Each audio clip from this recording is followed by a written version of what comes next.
अस्सलाम वालेकुम जी, welcome back to my channel. तो सुबह सुबह मैं उठ चुकी थी, उठ के एडिटिंग का काम कर रही थी, इसलिए बेड से निकलने पे लेट हो चुका है। और यहाँ पे मैंने युवान को भी उठा दिया था, उसे ब्रेकफास्ट भी करवा दिया था। और ये जो कपड़े देख रहे हैं ना, ये मैंने किचन के कपड़े हैं, रात को मैंने धो के इधर डाल दिए थे, तो ये अभी फ़िलहाल सूख चुके हैं। तो युवान को मैंने उठा के उसे ब्रेकफास्ट वगैरह करवा दिया था। उसके बाद मैं आ गई हूँ रूम पे बेड क्लीन करने के लिए, क्योंकि अगर रूम के अंदर बेड गंदा होना तो मैसी क्रिएट करा हो तो ऐसा लगता है कि पूरा घर ही गंदा पड़ा है। अगर बेड क्लीन हो जाए ना तो ऐसा लगता है कि आधा काम हो चुका है। और जो मेरा मॉस्क्यूटो नेट है उसे मैं इस कुशन कवर के अंदर डाल दूंगी। अगर इस तरह से डाल देती हूँ ना, किसी को भी पता नहीं चलता कि मैंने अपना मॉस्क्यूटो नेट कहाँ रखा है। और देखने में भी अच्छा लगता है। अगर बेड पे पूरा दिन ऐसे पड़ा हुए रहता है ना ये कुशन कवर, तो किसी को भी पता नहीं चलता, ऐसा लगता है कि कुशन ही रखा है, क्या ही रखा है। और रात को मॉस्क्यूटो नेट अपना काम भी करता है मच्छर भगाने का, और दिन को पिलो का काम करते हैं हमारे घर पे। यहाँ पे मैं सारा बेड को क्लीन कर लूँगी। और आज ना मुझे बहुत सारा काम है। सुबह उठते ही मैंने डिसाइड कर लिया था कि आज मुझे कौन कौन से काम करने हैं। और जी मतलब देखते हैं, दिन स्टार्ट तो अभी हुआ है ना मेरा, तो दिन एंड होते मैं कितना काम कर पाती हूँ और कितना नहीं। यहाँ पे जो मैं सारा पिलो वगैरह को ठीक कर रही थी, युवान ने इतना बड़ा इतना भारी ब्लैंकेट पता नहीं कैसे वो डाइनिंग से उठा के ना बेड पे ला के दिया। और मतलब मैं उसे देख के हंस रही थी कि बेचारा मेरा इतना ज़्यादा हेल्प करना कभी कभी चाहता है, मतलब उसे हो या ना हो, पर वो बहुत ज़्यादा एफर्ट लगाए सारा काम करने पे। और वो मुझे ना हगी हुई दे रहा था। और यहाँ पे जो आप ये डॉगी देख रहे हैं ना, ये जिसने युवान को गिफ्ट किया है, युवान की मासी ने, उसे तो पता ही होगा। और ये बहुत ज़्यादा प्यारा है, अभी तक युवान इसे लेके सोता है। आज मेरा ना सबसे पहला काम था ये कर्टन्स वगैरह को भिगोना, क्योंकि सारे घर के जो कर्टन्स है ना सारे को मैं आज धोऊंगी। मैं ना साल पे 2 ही दफ़ा कर्टन्स धोती हूँ, 6 मंथ के अंदर अंदर धोती हूँ। और इस दफ़ा तो रमज़ान भी आ चुका है, तो कर्टन्स कैसे ना धोऊँ। तो सबसे पहला काम था मेरा कर्टन्स को भिगोना। मतलब आधे घंटे के लिए मैं उसे भिगो दूँगी, उसके बाद सारे को धो के निकाल लूँगी। और हम जो मुझे ऐसा लगता है ना कि जो लोग रमज़ान की तैयारी ना रमज़ान के 15-20 दिन पहले से करते हैं ना, वही लोग की सहूलियत रहती है। और हम लोग हैं जो रमज़ान की तैयारी रमज़ान के 1 हफ्ते पहले से करते हैं, और इतनी ज़्यादा हड़बड़ी मची रहती है ना, कोई पूछो मत। और टेंशन तो अलग लेवल का रहता है कि सारा काम टाइम पे ख़त्म करना है। और इस टाइम पे मैं जो सारा कर्टन्स वगैरह निकाल रही हूँ, इस टाइम पे लाइन चला गया है और मेरा मूड का भी ऑफ हो चुका है, क्योंकि मेरे फ़ोन पे चार्ज ही नहीं है। मैं सुबह से फ़ोन का एडिटिंग वगैरह में इतनी ज़्यादा बिजी थी, उसके बाद वीडियो बनाना स्टार्ट कर दिया। फ़ोन को मैंने ढंग से चार्ज नहीं करा था, और इस टाइम पे सिर्फ 20% ही चार्ज था। और मैं सोच रही थी कि देखते कितना मैं कर पाती हूँ, ब्लॉग बना पाती हूँ। और यहाँ पे मैं ये बास्केट को सारा कपड़ा निकाल रही थी, क्योंकि इसे 1 साल हो चुका था, मैंने नहीं धोए थे। और इसके ऊपर ना बहुत ज़्यादा डस्ट और धूल मिट्टी बैठ चुकी थी, तो मैंने उसे आज रगड़ रगड़ के धोया। इसे भी डाल दूँगी धूप में, ताकि ये भी सारा कुछ ड्राई हो जाए। उसके बाद जितने भी कर्टन्स वगैरह हैं वो सारा को भी भिगा दूँगी। उसके बाद मुझे जायनमाज़ वगैरह भी धोना है।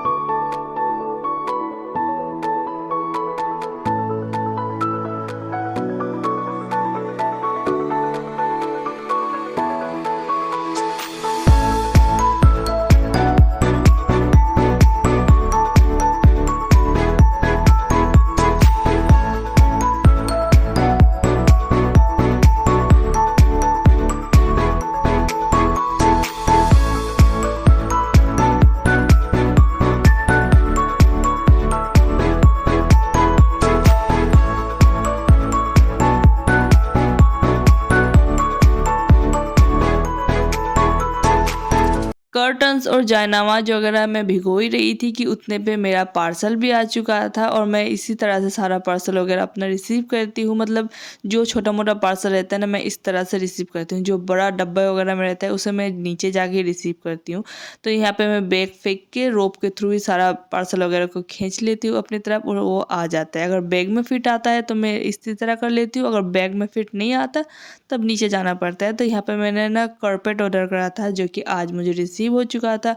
और मैं आपको खोल के दिखाती हूँ कैसा है। ये ना पूरा ब्लैक कलर पे था और ये माशाल्लाह बहुत ज़्यादा अच्छा आया था। मैंने एक्सपेक्ट नहीं करा था कि इतना ज़्यादा अच्छा आ जाएगा और इसके कलर वगैरह मुझे बहुत ज़्यादा पसंद आया था। बजट के अंदर ना ये बहुत ज़्यादा अच्छा था। बस इतना था कि उसके बाद मेरा फ़ोन का स्विच ऑफ हो चुका था। ये जो क्लिप है ना, ये मैंने भाई का फ़ोन से लिया था। अभी करीब दोपहर का 2 बज रहे हैं। सारे कर्टन्स वगैरह धो लिए, जाए नमाज वगैरह धो लिए।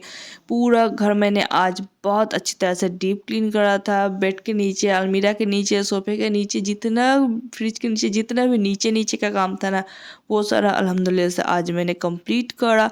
और यहाँ पे मैं मतलब शावर टावर लेके छत में आ गई थी, क्योंकि कर्टन्स बहुत ज़्यादा हैवी नहीं है ना, तो वो आराम से ड्राई हो चुके थे और धूप भी माशाल्लाह बहुत ज़्यादा तेज़ थी। तो यहाँ पे मैं सारे कर्टन्स वगैरह को लेके नीचे चली जाऊंगी। और आज हमारे मोहल्ले के लाइन का तार का काम चल रहा था, मुझे पता नहीं था। और 10:30 के दरमियान ही लाइन गया था और अभी तक लाइन नहीं आया था। मेरा मूड अभी ऑफ हो जा रहा था, क्योंकि मैं अच्छे से कोई भी क्लिप नहीं ले पा रही थी, कोई से भी ब्लॉग नहीं बना पा रही थी। और 3:30 के दरमियान लाइन आया था। उसके बाद फ़ोन को चार्ज करा, मैंने थोड़ा सा रेस्ट लिया, क्योंकि मैं बहुत ज़्यादा एग्जॉस्ट हो गई थी। आज का काम ना बहुत ज़्यादा टफ था।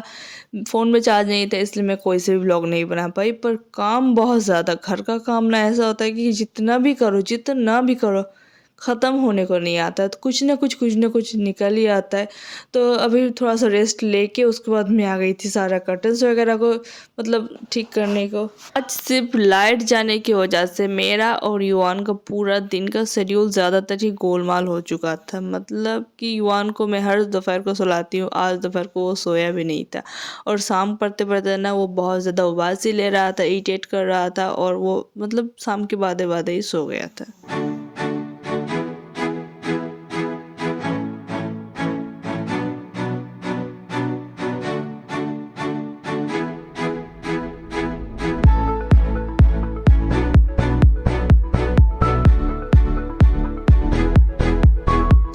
और ये है जी रात का क्लिप। कल ना मैंने थोड़ा सा धनिया की चटनी बनाई थी, जो लेफ्ट ओवर थी वो से मैं इस छोटी सी डब्बी में डाल कर रख रही हूँ। मैं ना ज़्यादा धनिया की चटनी नहीं बनाती, क्योंकि हमारे घर पे कोई खाता नहीं, सिर्फ मैं ही थोड़ा सा टुक टाक खा लेती हूँ, इसलिए मैंने कोई से भी वो सारा नहीं करा था। और अभी मैं बना रही थी गरम मसाला, जो हर एक चीज़ में, हर एक रेसिपी में बहुत ज़्यादा इंपॉर्टेंस रहता है। और अगर ये घर के बने हो तो इनका अलग ही स्मेल, अलग ही फ्लेवर रहता है। तो यहाँ पर मैंने लिया है तेजपात, धनिया, जीरा, जावित्री, स्टार अनीस, दालचीनी, सूखी लाल मिर्च और लौंग लिया है, इलाच लिया है और एक छोटा टुकड़ा जावित्री का लिया है। इन सारे चीज़ों को ड्राई रोस्ट करेंगे, उसके बाद इसका पाउडर बना लेंगे। तो यहाँ पे सबसे पहले मैंने पैन लिया, उसे गरम करा और यहाँ पे मैं धनिया दे रही हूँ।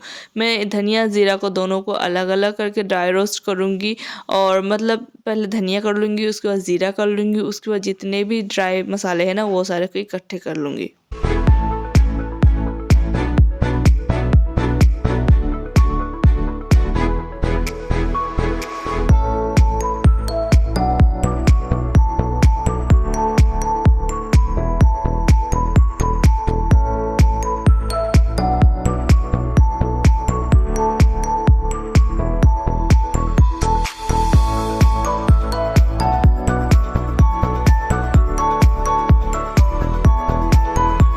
यहाँ पे मुझे प्लेट छोटा पड़ रहा था, इसलिए मैंने इसे बड़े वाले प्लेट में सारे को शिफ्ट करा। और जितने भी गरम मसाले हैं ड्राई रोस्ट करे हुए, वो सारे को सबसे पहले तो मैं रूम टेम्परेचर में लाऊंगी, उसके बाद ही सारे का पाउडर बना लूँगी।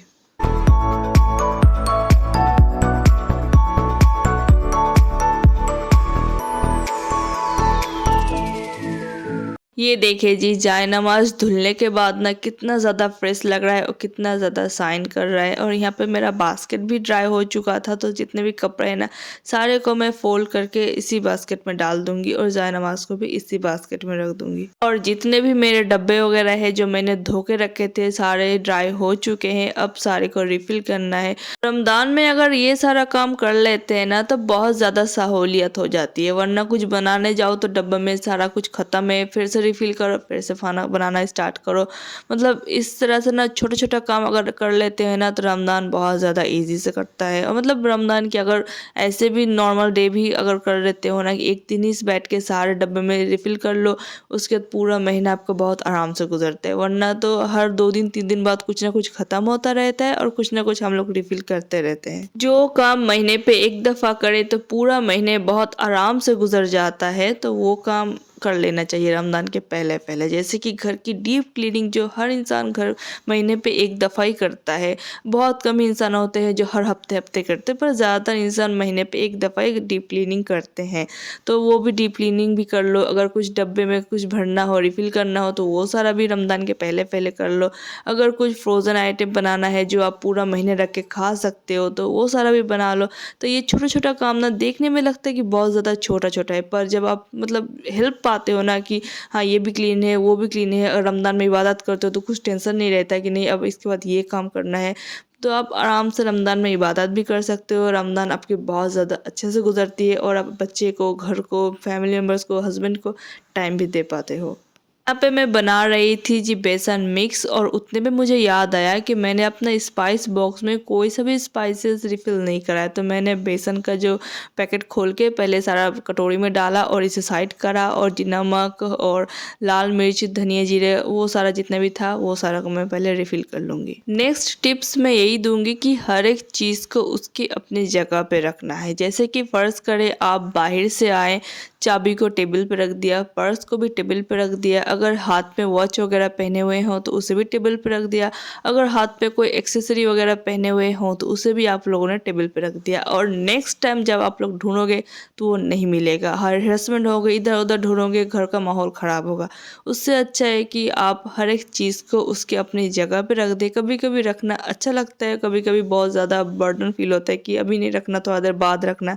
पर ये सारा चीज़ों को अवॉइड करके ना अगर टाइम टू टाइम सारे को अपनी-अपनी जगह पे रख देते हैं ना, तो घर का माहौल एक तो बहुत ज़्यादा अच्छा रहता है, आपका मूड बहुत अच्छा रहता है, हर चीज़ टाइम से मिल भी जाती है और मतलब बहुत अच्छे से सारा कुछ मैनेज हो जाता है। तो ये बहुत बड़ी एक टिप्स है।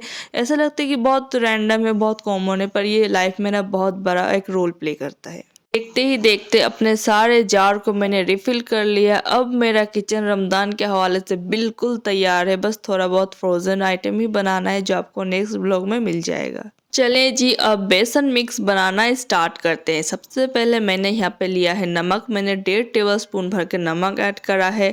हाफ़ टेबलस्पून भर के अजवाइन ऐड किया है। अजवाइन को थोड़ा सा क्रश करके ऐड कर देंगे। टेस्ट के हिसाब से रेड चिली पाउडर ऐड करा है। अगर आपके पास कुटी हुई लाल मिर्च हो तो वो भी ऐड कर सकते हैं। उसके बाद जाएगा हल्दी, और मैंने यहाँ पे कसूरी मेथी ऐड करा है। मुझे ना कसूरी मेथी का टेस्ट ज़्यादा पसंद है, इसलिए मैंने थोड़ा सा ज़्यादा ही क्रश करके ऐड करा है। सारी चीज़ों को मिक्स करेंगे, और इस टाइम पे मुझे याद आया कि मैंने चावल का आटा ऐड ही नहीं किया, तो यहाँ पे मैंने 3 टेबलस्पून भर के चावल का आटा ऐड करा है। सारी चीज़ों को अच्छी तरह से मिक्स करेंगे कि जितना भी मसाला है ना वो सारा बेसन के साथ अच्छी तरह से मिक्स हो जाए।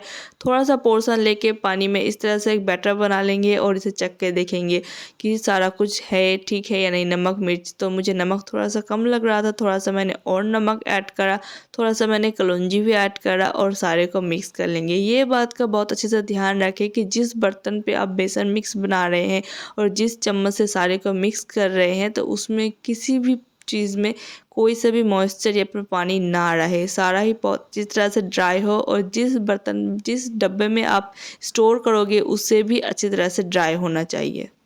अल्हम्दुलिल्लाह से रमज़ान में सिर्फ 2 ही दिन बाकी है, और रमज़ान के हवाले से मेरा किचन अब पूरी रेडी है, बिल्कुल तैयार है। अब जी हाँ, मैं अपना ब्लॉग एंड करती हूँ। मिलते हैं नेक्स्ट ब्लॉग में। अल्लाह हाफ़िज़।